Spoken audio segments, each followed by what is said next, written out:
This is a tricky passage, so maybe a story from the news recently will help. You may have heard on the news that the Cherokee Nation in Oklahoma has recently voted to strip the 2,800 African American members of the tribe of their tribal citizenship. These African Americans in the tribe were descendants of the slaves owned by wealthy Cherokee in the South, who they took with them to Oklahoma in the early 1800s on the Trail of Tears. And their descendants since then have been members of the Cherokee tribe. But now they have voted that no one who cannot prove that they have Indian blood can be a citizen of the tribe. And so these African Americans in the tribe will be stripped of their citizenship, which means access to health care and distribution of food if they're poor, and all the other benefits of being a member. This isn't a club, said one of the members of the tribal council. It's not like you could just show up and say you're Cherokee and be included. But then she went on to say, but if you can prove that you are part Indian, you can regain your citizenship. Who belongs and why?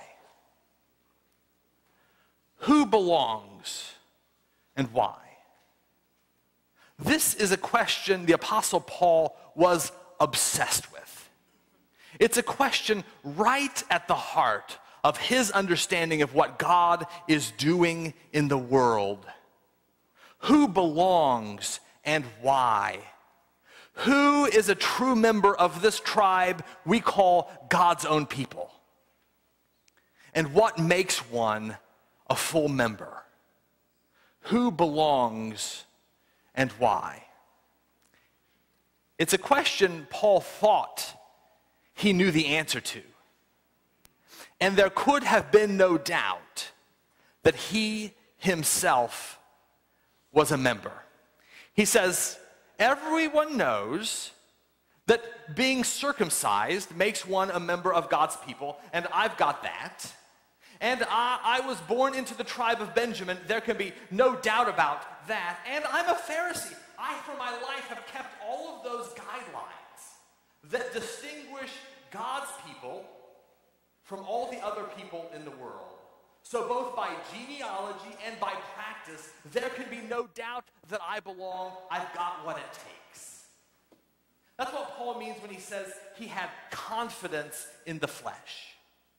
He had confidence in all of those markers that showed he was truly a member of God's people. Markers of genealogy and DNA and markers of ritual practice. He had what it took. Who belongs and why? Paul thought that he knew, and then he had a change of heart. But there were some in the churches who didn't have his change of heart, who still thought they knew who belonged. You might remember the story from a couple years ago, the incident at the White House when a couple named the Salahis crashed a state dinner. They welcomed themselves into the dinner because they hadn't been invited. One news report said that those who had really been invited were major donors to Obama and political heavyweights, not former NFL cheerleaders and reality TV stars. But the report went on to say they talked their way past the Secret Service and warmed up to Vice President Biden and to media luminaries and even to the Marines who were guarding the door. Now, there were some there who saw them and were a little skeptical, but no one was willing to point them out and say, wait a minute, I don't think they belong. Someone better check their credentials. But in the churches Paul was writing to, and even in Philippi, there seemed to have been plenty of people around willing to do just that, to stand at the door and check people's credentials. In the first verse that Scott read, remember, Paul called some people dogs. He said, beware of the dogs, beware of the evil workers, beware of those who mutilate the flesh. It kind of makes you want to say, Paul, tell us how you really feel. And that phrase, mutilate the flesh, it's kind of a reverse euphemism for circumcision. Mutilate the flesh means circumcision, and in Paul's writings, here and in most places, circumcision is a shorthand way. You got to think back to your freshman English rhetoric classes. Do you remember a rhetorical device called synecdoche? Does anyone remember that one? Well, anyway, so synecdoche is a figure of speech that is, it's part for the whole. A part stands in for the whole. It's kind of like when you're driving down the road and someone pulls up to you and they have one of those new Chevy Camaros and their windows rolled down and you say, "Hey buddy, nice wheels." Well, when you say wheels, you don't just mean the wheels, right? You mean the whole car, nice car. Well, that's what Paul is doing. Circumcision is a shorthand way of saying the whole law. It stands in for all of those things that mark someone out as a true member of the people of God, the ritual observance of the law. And there were some people who at Philippi were standing at the door, so to speak, of God's party and saying, "Wait a minute, you don't belong. You're not circumcised. You don't keep the whole law. Well, yeah, you believe in Jesus, and that's great, but that's not enough. We all know to really belong to God's people, you have to become like us. You have to become culturally like us and live and act like us. You have to follow these rules to belong truly." To paraphrase the woman on the Cherokee Tribal Council, it's like people were saying, "Look, this isn't a club. You can't just show up here and say, 'I believe in Jesus, so I belong to the people of God.' No, you've got to follow the rules that set us off from all of the other people in the world." And there was a time when Paul would have believed this, except for the Jesus part. He didn't even believe in Jesus. But he would have believed that what marks the people of God in the world is their keeping and observing this thing called the law. And then Jesus himself convinced Paul otherwise. Jesus convinced Paul that faith, trust that Jesus did the work to open the door to membership in God's people. Trust in that is the only entrance requirement. Even for people who couldn't prove by genealogy or by importance or by prominence or by their religious practice that they belonged.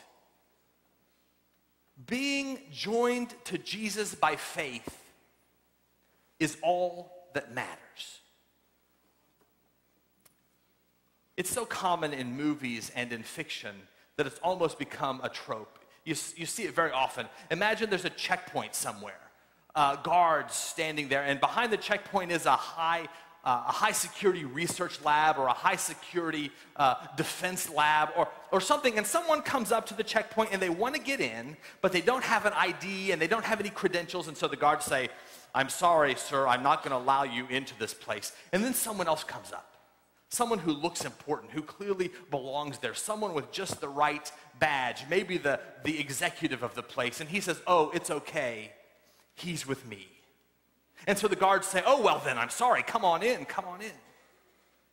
And Paul is saying, to those who would stand in the way of people who believe in Jesus, but aren't circumcised, don't know or keep all of the rest of the law, to anyone who would stand in their way of entrance into God's family, Jesus says, it's okay. They're with me.